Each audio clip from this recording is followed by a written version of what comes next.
जिन प्रतिमा का अभिषेक कैसे किया जाता है, कौन कौन सी क्रियाएं मुख्य रूप से करना आवश्यक है, कैसे भावों से अभिषेक देखा जाता है और कैसे एक अभिषेक भी हमारे भव भवांतर को सुधार सकता है। सर्वप्रथम आप लोगों को ये ज्ञात होना चाहिए कि अभिषेक 4 प्रकार का होता है। अभिषेक कितने प्रकार का? 4 प्रकार का। पहला अभिषेक है जन्माभिषेक। कौन सा? जन्माभिषेक। तीर्थंकर बालक का सुमेरु पर्वत पर सौधर्म इंद्र और ईशान इंद्र के द्वारा जो अभिषेक होता है, किसका? तीर्थंकर बालक का। वो कौन सा अभिषेक है? जन्माभिषेक। कोई भी किसी भी राजकुमार को जब राजा बनाया जाता है तो उस समय उसका जो अभिषेक होता है वो कौन सा अभिषेक है? राज्याभिषेक। दीक्षा के समय जो अभिषेक होता है वो दीक्षाभिषेक। कोई भी संसारी जीव, संसारी प्राणी जब दीक्षा लेता है तो दीक्षा संस्कार के समय उसका सिर से जल डाल करके अभिषेक किया जाता है। ऐसे कटोरा या प्लेट कुछ नीचे लगा लेते हैं, ऊपर से सिर से जल डाला जाता है। वो कौन सा अभिषेक है? दीक्षाभिषेक। और चौथा भगवान जितेंद्र देव की प्रतिमा का जो अभिषेक होता है, इसके 2 नाम हैं, एक तो चतुर्थाभिषेक और एक प्रतिमाभिषेक। कौन सा अभिषेक है? चतुर्थाभिषेक और प्रतिमाभिषेक। महानुभाव, इतने पुण्यात्मा, इतने सौभाग्यशाली हैं आप लोग कि यदि भगवान साक्षात होते तो साक्षात तीर्थंकर को सौधर्मिंद्र, यहाँ तक कि गणधर देव भी नहीं छू सकते। लेकिन आप लोग कितने पुण्यात्मा हैं, प्रतिदिन शुद्धि के शुद्ध वस्त्रों को पहन करके आकर के आप भगवान की प्रतिमा को स्पर्श कर सकते हैं, कर पा रहे हैं। बड़े पुण्यात्मा हैं। बस अब थोड़ी सी अपनी क्रियाओं को ठीक से समझने की आवश्यकता है। आप जब भगवान का अभिषेक करने जिन मंदिर जाते हैं तो आप सभी लोगों ने समझा कि अभिषेक की शुरुआत तो कुएं से पानी भरने से ही हो जाती है, तो उसी क्रिया से आपको सम्मिलित होना चाहिए। अगर जल भरने की क्रिया से सम्मिलित ना भी हो पाओ तो कब से हो जाओ? जब से मंगलाष्टक शुरू होता है। और यदि कोई बहुत ज्यादा बिजी है, जीवन में इतना समय प्रतिदिन नहीं निकाल सकता या अन्य किसी वजह से आप सुबह से जल्दी नहीं आ सकते, तो कम से कम कितनी बातों का? 4 बातों का। कौन कौन सी? सिर ढकना है, चंदन का टीका लगाना है और आयुष्कर करना है और अर्घ्य चढ़ाना है। ये 4 बातों का ध्यान रख करके अभिषेक करना चाहिए। अब आपको कुछ बातें हैं जिनका और ध्यान रखना चाहिए कि जब आप अभिषेक करते हैं तो श्री जी की प्रतिमा को पांडुक शिला पर विराजमान करते हैं। ठीक है, तो पांडुक शिला में क्या बनाया जाता है? भैया लोगों से, क्योंकि आप लोग तो श्रीम श्रीम श्री या श्री हम लोग तो ये भी ठीक है। कुछ श्री कुछ श्री, देखिए दोनों में बहुत अंतर है। श्रीम जो है वो भगवान के अनंत चतुष्टय का वाचक है। भगवान आप अनंत चतुष्टय के स्वामी हो। और श्री जो है वो अंतरंग बहिरंग लक्ष्मी का द्योतक है। अर्थात पांडुक शिला पर श्रीकार लेखन, श्रीम नहीं बनाया जाता। श्रीम का मतलब है श्री में बिंदी लगाना ऊपर, ना तो बिंदी लगाई जाती है, ना ही विसर्ग लगाया जाता है, और ना ही आजू बाजू में जो बहुत से लोग 2 लाइनें बना देते हैं, ना 2 लाइन बनाई जाती है, ना ओम बनाया जाता है, ना स्वास्तिक बनाया जाता है, और ना ही किसी प्रकार की कोई गिनती वगैरह कुछ भी नहीं लिखा जाता। पांडुक शिला पर सिर्फ श्री बनाया जाता है। और श्री किस चीज का प्रतीक है? अंतरंग बहिरंग लक्ष्मी का। अर्थात पांडुक शिला पर श्री बना करके आप इस प्रकार से कर्मों को बताते हो कि जो श्री है वो भगवान की अंतरंग बहिरंग लक्ष्मी का द्योतक है, कि भगवान आप अंतरंग बहिरंग लक्ष्मी के स्वामी हो। और याद रखो, जो भी श्रीकार लेखन करने के बाद पांडुक शिला पर श्री जी की प्रतिमा विराजमान करके फिर उसका अभिषेक करता है ना, तो उसे भी अंतरंग बहिरंग लक्ष्मी की प्राप्ति होती है।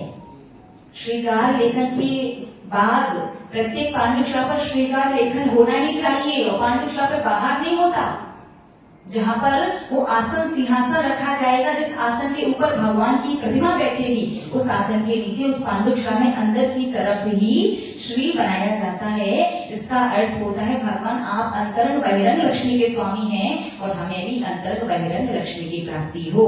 अर्थात महानुभाव, एक कलश अभिषेक भी यदि आप सही कर रहे हैं ना, तो लक्ष्मी स्वयं चल करके आपके घर तक आएगी।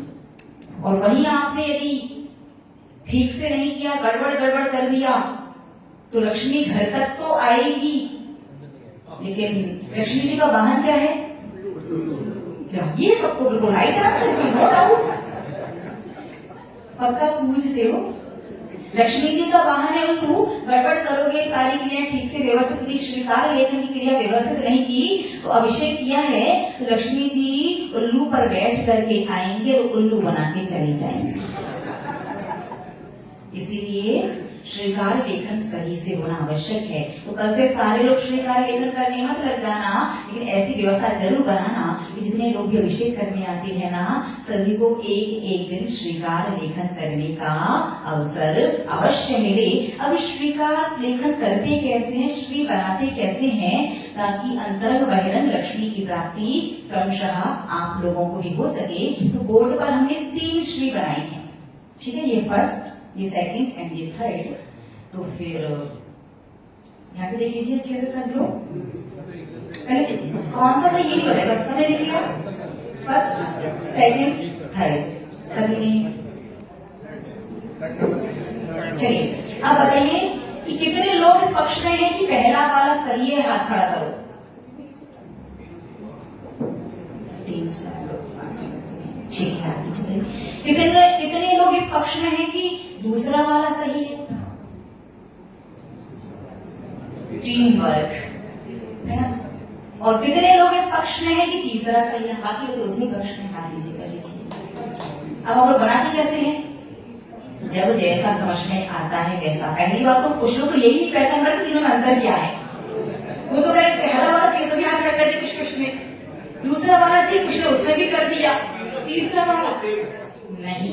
ध्यान से देखिए, ध्यान दीजिएगा। श्री जो है वो 3 अक्षरों से मिलके बना है, श, र और ई। कितनी चीजों से मिलके बना है? 3, श, र और ई। जो पहला वाला श्री है, इसमें ध्यान से देखो, ई की मात्रा में से रा की रेफ निकली है। रा की रेफ कहां से निकली है? ई की मात्रा से निकली है।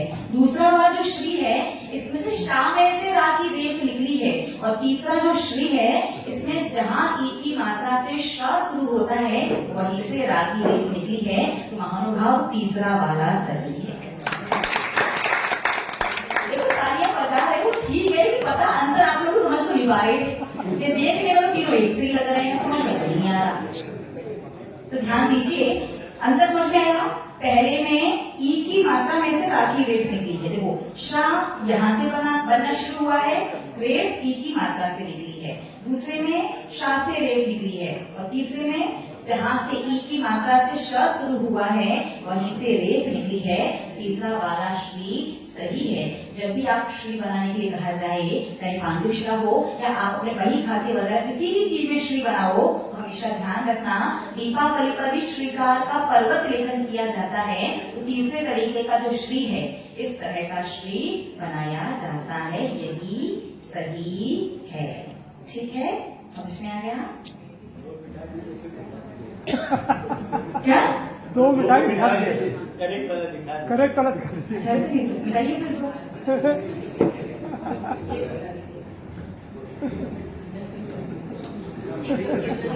अब दिखा दीजिए। अब ध्यान से देखो कैसे बना है।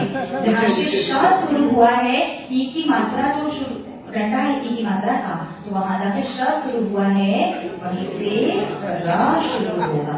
ठीक है, ऐसे लिख लो चाहे ऐसे लिखो, चाहे कैसे भी बनना ऐसे चाहिए। नहीं, हाँ, लिखने में चाहे आप शा से शुरू करो, चाहे मात्रा से शुरू करो, चाहे रा से शुरू करो, लेकिन लिखा ऐसे जाना चाहिए। महानुभाव, तो पांडु शिला पर किया जाता है श्रीकार लेखन, और श्रीकार लेखन करना अनामिका अंगुली से। ये अकेली अनामिका अंगुली से लेखन करोगे तो भरपूर शांति की प्राप्ति होगी। लक्ष्मी अंदर बहिरंग लक्ष्मी आएगी सो आएगी ही, साथ में विशेष रूप से शांति की प्राप्ति भी होती है अनामिका अंगुली के माध्यम से। इसलिए श्रीकार लेखन किससे करेंगे भैया लोग? अनामिका अंगुली से। और एक ही व्यक्ति रोज रोज मत करना, है ना। आज का तो वो सुंदर दिखना चाहिए, छोटा सा प्यारा सा क्यूट सा है, लॉन्ग से लिखने लगे हैं लोग। लॉन्ग वॉन्ग वाला नहीं भाई, थोड़ा सा पुण्य कमाओ। ये तो ऐसा हो गया कि आप बस भोजन देख लो, बाकी आप पेमेंट भोजन का आप करो, पैसे आप कमाओ, और आपका नाम लेकर के दूसरा व्यक्ति खाना खाए, तो पेट भरेगा क्या आपका?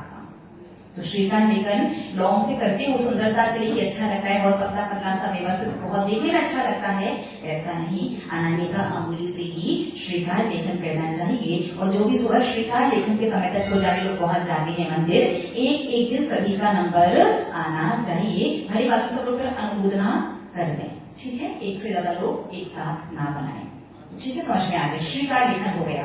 अब श्रीकार लेखन के बाद अभिषेक कैसे करना चाहिए और अभिषेक कैसे देखना चाहिए, ये दो महत्वपूर्ण प्रश्न हैं। पहला प्रश्न कैसे करना चाहिए, तो हमारे आपसे दो क्वेश्चन हैं, दो प्रश्न। अभिषेक का नाम क्या है? मस्तकाभिषेक या सिराभिषेक? दूसरा, अभिषेक का नाम कलशाभिषेक या झारी अभिषेक? तो जानते सब फिर गड़बड़ क्यों करती हो? शांति धारा झारी से करो चाहे कलश से, उसके दोनों प्रमाण मिलते हैं, लेकिन अभिषेक का प्रमाण क्या मिलता है? कलशाभिषेक, मस्तकाभिषेक। कभी कंधाभिषेक या चरणाभिषेक या सिराभिषेक तो नहीं। चलो इतना तो आप लोग जानते हैं। अब ये बताइए, मस्तिष्क कौन सा हिस्सा है? मस्तिष्क ये होता है या ये होता है? अच्छा, ये मस्तिष्क है, तो फिर सिर कौन सा है? अच्छा, कमाल कर रहे हो। देखिए, ये क्या है? सिर, और ये क्या है? मस्तिष्क। ये पूरा ललाट कहें, मस्तिष्क कहें, तो अभिषेक का नाम मस्तकाभिषेक है। तो पहली बात ध्यान रखिए, जब भी आप लोग अभिषेक करेंगे ना, तो जहां से भगवान को घुंघराले बाल शुरू होते हैं ना, वहां से धारा की जाती है, वही सही मस्तकाभिषेक कहलाता है। बात समझ में आई? लेकिन अधिकांश लोग कहां से करते हैं? सिर से। उन्हें लगता है जब तक प्रतिमा पर पूरा यहाँ वहां चारों तरफ जल जाएगा नहीं, तब तक पुण्य आएगा नहीं। ऐसा नहीं होता। अभिषेक का नाम मस्तकाभिषेक है, और मस्तकाभिषेक में सिर्फ यहीं से धारा की जाती है। फिर उसके बाद एक और बात, कलशाभिषेक या बूंदाभिषेक? पक्का? अच्छा, एक और बात बताइए, कलश किस चीज का प्रतीक होता है? मंगल का। कलश किसका प्रतीक है? मंगल का। और मंगल का मतलब सुख, शांति और संपत्ति। रिपीट, सुख, शांति और संपत्ति। अब महानुभाव इस बात को गौर से सुनो और ध्यान से ध्यान रखना। आचार्य भगवंतों ने कुंद आचार्य से लेकर के 15वीं शताब्दी तक के अनेकानेक आचार्यों ने जिनाभिषेक के बारे में प्रचुर मात्रा में जिनागम में लिखा है। और ऐसा सुंदर सुंदर, ऐसा बढ़िया वर्णन पढ़ने में आता है कि जब भी जिनाभिषेक के प्रसंग को पढ़ो तो मन गदगद हो उठता है, खुशी से, उत्साह से उछाले लेने लगता है। लेकिन तरीका है, 8वीं शताब्दी में आचार्य भगवंत जिनसेन स्वामी ने महापुराण ग्रंथ की रचना की, जिसके अंदर उन्होंने लिखा कि जब तीर्थंकर बालक का सुमेरु पर्वत पर अभिषेक होता है तो कितने कलशों से अभिषेक होता है? 1008 कलशों से। 1008 कलशों से एक एक करके होता है कि एक साथ होता है? एक साथ होता है। एक साथ कैसे होता है? देखिए, भगवान के सीधे हाथ की तरफ सौधर में इंद्र खड़ा होता है और उल्टे हाथ की तरफ ईशान इंद्र खड़ा होता है। दोनों इंद्र अपने 1008 हाथ बनाते हैं। अब हाथ तो हो गए 2016, कलश कितने हैं? 1008। मतलब कलश दोनों में डिवाइड करोगे तो कितने कितने कलश हिस्से में आएंगे?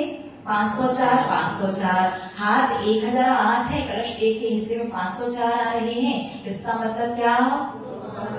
कि दोनों हाथों में एक कलश पकड़ते हैं। तो ध्यान देना, प्रतिमा यदि बड़ी है या प्रतिमा ज्यादा दूर है, यदि आपका दोनों हाथों से कलश पकड़ करके बैलेंस नहीं बन पाता है तो भले ही आप एक हाथ से अभिषेक कर लो, चल जाएगा। लेकिन किसी प्रकार की कोई परिस्थिति नहीं है, फिर भी आप एक ही कलश से एक ही हाथ से अभिषेक कर रहे हैं। एक हाथ से कलश पकड़ा, एक हाथ में हाथ लगा लिया, या दोनों हाथों में दो कलश लेकर के कर रहे हैं, तो ये आगम से भी गलत हो जाएगा। और अभिषेक करने के बाद भी आपको ऐसे कर्म का बंध होगा जो कर्म आगे ले जाकर के आपको एक ही हाथ दिलवाएगा। भगवान जी एक ही हाथ काफी है, एक हाथ आपने एक्स्ट्रा दिया है, हम एक ही हाथ से अभिषेक कर सकते हैं ना। यहाँ पर पुजारी की संख्या कम हो, वो क्या करें? पहले एक कलश पूरा करें। 4 कोने के जो 4 कलश रखे जाते हैं उसमें भी यदि एक ही व्यक्ति है, दो व्यक्ति, दो कलश लेके मत करो। पहले एक कलश ले लो, आधे मंत्र तक एक कलश कर लो, फिर फटाफट से दूसरा कलश उठा करके दोनों हाथों में पकड़ करके दूसरा कलश रख लो। एक ही मंत्र में दोनों कलश से एक तरफ से एक व्यक्ति 2 कलश, दूसरी तरफ से 2 कलश, लेकिन एक एक करके 2 हाथों में एक एक कलश लेके अभिषेक नहीं किया जाता। आधा अधूरा पुण्य मिलेगा, और महानुभाव पुण्य थोड़ा कम भी मिले चल जाएगा। हम आपको जो भी क्रियाएं सुधार करवा रहे हैं पुण्य के लिए नहीं करवा रहे, ये सुधार करवा रहे हैं सिर्फ पाप से बचाने के लिए और पाप की निर्जरा के लिए। पहले पिछला जो खाता पाप का आपके पास खुला हुआ है, जो क्वांटिटी सत्ता में जो कर्म प्रचुर मात्रा में बैठे हुए हैं, पहले उन पापों को निकाले तो लो, बाद में पुण्य संचय के तो बहुत सारे बहुत विशेष मौके आपके समक्ष आते रहेंगे। पुण्य संचय करके रहिए, और धर्म की हर क्रिया से पाप की निर्जरा तो है ही, साथ में पुण्य का बंध भी अपने आप ही होता है। तो आपको विशेष ध्यान रखना है, ना तो एक हाथ से कलश लेके अभिषेक करना है, ना 2 हाथ में 2 कलश लेकर के। आदि पुराण ग्रंथ में क्या लिखा कि सौधर्म और ईशान इंद्र भी 1008 हाथ बनाते हैं और 504 कलश पकड़ते हैं। 2 हाथों में एक कलश, और सारे कलश एक साथ होते हैं। याद रखना, एक एक कलश करके अभिषेक नहीं होता भगवान का, 1008 कलशों से एक साथ अभिषेक होता है। कलश का साइज कितना बड़ा होता है? 1 योजन का मुंह, यानी 12 किलोमीटर का उसका मुंह होता है, जिसमें से पानी बाहर निकलेगा कलश। 48 किलोमीटर का उसका पेट है। बदन उदर अवगाह कलश गति जानिए। 1 वसु योजन मान प्रमाणिए। तो 1 योजन का मुंह, 12 किलोमीटर का मुंह, चौड़ाई 48 किलोमीटर और गहराई 96 किलोमीटर। बस भगवान चाहे बड़े हो, भगवान आदिनाथ स्वामी 500 धनुष की भी पूर्ण अवगाहना थी। अब जिसकी हाइट बड़े होकर के 500 धनुष की होगी, वो बच्चा भी थोड़ा बड़ा ही पैदा हुआ होगा। ये भगवान महावीर स्वामी तो कितने हाथ के थे? टोटल फुल अवगाहना उनकी 7 हाथ की थी, तो 7 हाथ का बच्चा कितना होगा? वो तो ज्यादा बड़ा नहीं हुआ होगा। फिर भी उनके ऊपर भी 1008 के तीर्थंकर अतुल्य बल के धारी होते हैं, अतुलित बल के स्वामी हैं। तो 1008 कलश एक साथ तीर्थंकर के मस्तिष्क पर किए जाते हैं। जब इतना होता है, सोचो 96 किलोमीटर गहरा, 48 किलोमीटर चौड़ा, ऐसे कितने कलश?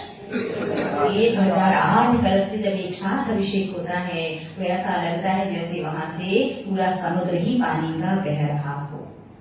अब आप लोग कैसा अभिषेक करते हो, ध्यान दीजिए।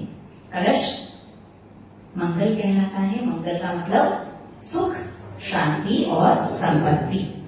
तो आपका जो पहला कलश होगा, ध्यान देना, भगवान की प्रतिमा का पहला कलश नहीं, श्रावक की अपेक्षा से श्रावक का पहला कलश। आप जब पहली बार अभिषेक करने आएंगे तो आपका पहला कलश, आप आएंगे तो आपका पहला कलश, आप आएंगे तो आपका पहला कलश। पहला कलश पूरा फुल भरा हुआ होना चाहिए, और पहला कलश पहली प्रतिमा पर पूरा मस्तक पर ही करना चाहिए। भले ही कलश का साइज बिल्कुल इतना सा छोटा कर दो, बात ध्यान से समझना।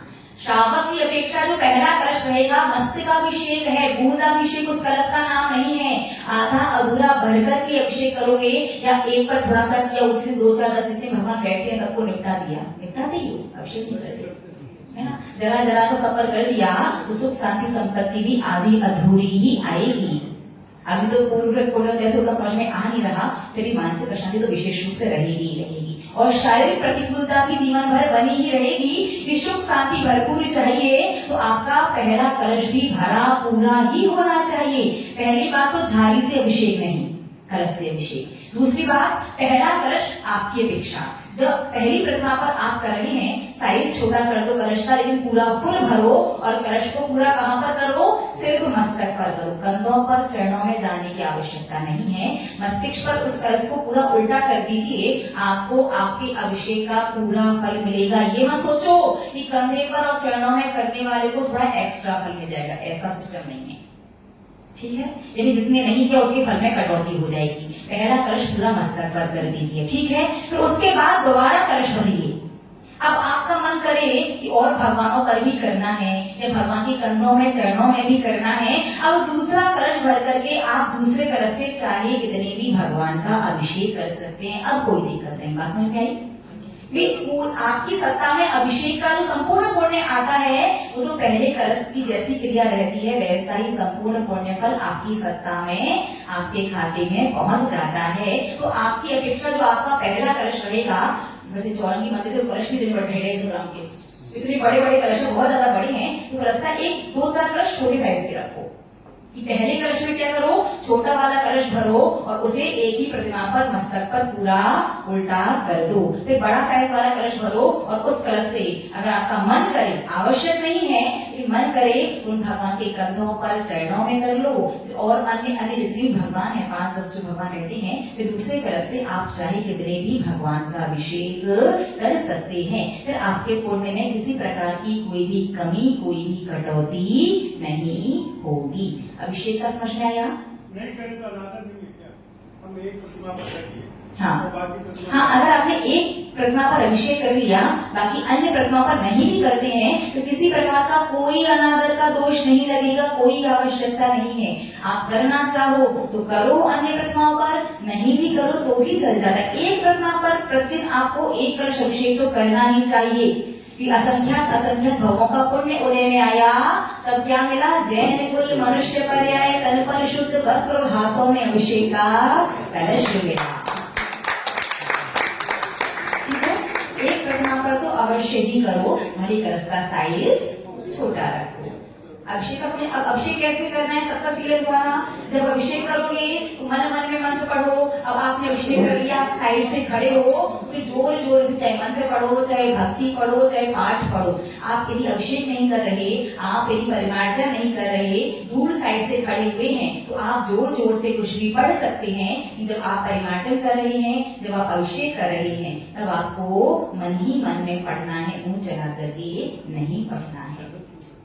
हाँ, चरण छुए जो जाते हैं वो छुए जाते हैं पांडुशिला पर आने से पहले। हमेशा याद रखिए, भगवान के चरण स्पर्श वेदी में जब भगवान विराजमान है तब किए जाते हैं आसन पर। जो वेदी पर है वो भगवान का सिंहासन है, बैठने की गद्दी।